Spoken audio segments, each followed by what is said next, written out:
बच्चों, आप सबके अंदर बहुत सारी देशभक्ति की भावना होगी, बहुत सारा आपके अंदर नेशनलिज्म की फीलिंग होगी। आपको लगता होगा कि मैं भी भारत देश के लिए कुछ कर जाऊं, मैं भी जाकर सीमा पे मर जाऊं, मैं भी जाके दुश्मनों से लड़ जाऊं। मन में आता होगा ना कि मैं भी जाऊं सीमा पे दुश्मनों से लड़ूं और भारत देश के लिए कुछ करूं, मैं भी जवान बनूं, मैं भी आर्मी में जाऊं, मैं भी जाके लड़ाई लड़ूं बॉर्डर पे। ऐसा दिल में आता होगा। आता है कि नहीं आता है?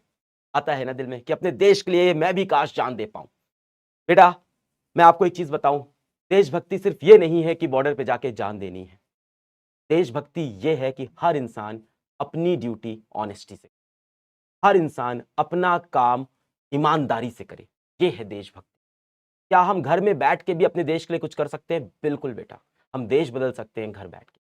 अगर हम में से हर एक इंसान, और क्योंकि आप नई जनरेशन हो, आप नई जनरेशन हो, आप हमसे बेटर हो। मैंने ये चीज देखी है और मैंने कई बार बोला है कि ये जो जेनजी आ रही है, लोग कहते हैं कि ये थोड़ी सी मजाक ज्यादा करती है, ये थोड़ी सी मीम्स ज्यादा करती है, ये सब करती है। पर मुझे पता है कि जो जेनजी आ रही है ना, वो हमारी जनरेशन से बेटर जनरेशन है, हमसे ज्यादा इवॉल्व जनरेशन है, हमसे ज्यादा देश के लिए वो करके जाएगी। बेटा, आप लोग, मुझे पता है, भारत को एक नए मुकाम पे ले जाओगे। जो शायद हमारी जनरेशन नहीं कर पाई, वो आपकी जनरेशन करेगी। आपकी जनरेशन से हमें और पूरी दुनिया को उम्मीद है। आज भारत बेटा एक बहुत बड़ी ग्लोबल पावर है, बहुत बड़ी ग्लोबल पावर है। हमने, मुझे लगता है कि पिछले 50 सालों में जिस तरह से देश को आगे पहुंचाया है, आप उसको बहुत ज्यादा आगे ले जाओगे। अब आप कहोगे नहीं सर, देश के बहुत बुरे हाल हो रखे हैं, देश में बहुत सारी प्रॉब्लम हो रखी है। मैं एग्री करता हूं बेटा, मैं एग्री करता हूं कि हमारे भारत देश में बहुत सी प्रॉब्लम है। पर मैं ये उम्मीद करता हूं कि आपकी ये जनरेशन इस झंडे को और ऊपर लेके जाएगी, हमारे भारत देश को और ऊपर लेके जाएगी। और बेटा, आप ये कर सकते हो। You are the most talented generation, Gen Z, जो ये चेंज ला सकता है। आप बाहर देखो, बाकी देशों के अंदर जेनजी ने पूरी कंट्री बदल दी है। भारत की जेनजी, भारत के बच्चे चाहें तो इस कंट्री को चेंज कर सकते हैं। हमारे पास विश्व का सबसे अच्छा टैलेंट है, हमारे पास विश्व का सबसे अच्छा आईक्यू है, हम पूरी दुनिया में सबसे मेहनती हैं। देश विदेश कहीं भी देख लो, भारतीय आज सबसे बड़ी टॉप पोजीशंस में है। जितनी बड़ी बड़ी आप कंपनीज देख लो, सबके सीईओ आज इंडियन बैठे हुए हैं। पर आज भारत में इतने बड़े टेक्निकल डेवलपमेंट क्यों नहीं हो रहे हैं?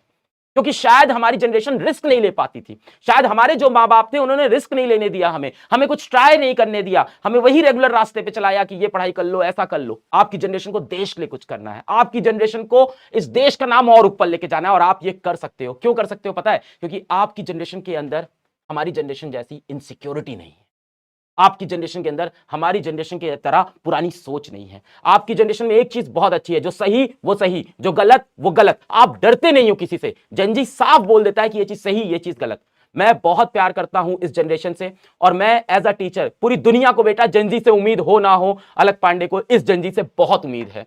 मैं आज 34 ईयर्स का हो गया हूं, और हमारे सर्कल में जितने लोग हैं वो यही कहते हैं, अरे ये जेनजी जो आजकल आए हैं, ये क्या चलाएंगे देश, ये तो पागल है, ये तो बच्चे हैं, आजकल के बच्चे बर्बाद हो गए। नहीं, वो समझ नहीं पा रहे हैं कि यही वो बच्चे हैं जो देश बदल सकते हैं। आप एक निडर, साहसी, बहादुर, टैलेंटेड, रिस्क लेने वाली खतरनाक जेनजी हो, जो भारत देश को ऊपर लेके जाएगी। I trust all of you. अपना काम ऑनेस्टी से करना है, और इसीलिए मैं कहता हूं, आज हमारा काम क्या है? आज हमारा काम है पढ़ाई करना। हर इंसान इस देश में अगर अपना अपना काम ईमानदारी से करे, तो देश अपने आप आगे चला जाएगा। तो हम सबको आज अच्छे से पढ़ाई करनी है, अपने एग्जाम तक अच्छे से पढ़ाई करनी है, ईमानदारी से पढ़ाई करनी है, बेईमानी नहीं करनी है, चीटिंग नहीं करनी है, किसी का पैसा नहीं मारना है, किसी का हक नहीं मारना है। हर इंसान अपने अपने लेवल पे ईमानदार हो जाए, देश सही हो जाएगा। हम घरों में बैठ के बोलते हैं कि इस देश का कुछ नहीं हो सकता, ये देश करप्ट है, ये देश करप्ट है पूरी तरह से, इस देश का कुछ नहीं हो सकता। पर एक बात बताओ, आप भी तो देश हो। देश मतलब आप ही तो हो। जब आप जाके कहीं पे घूस दे देते हो, तो आप भी तो वही काम कर रहे हो। तो जिस दिन आप करप्शन छोड़ोगे, उस दिन कंट्री से करप्शन जाएगा। I have lot and lot of expectations from this generation.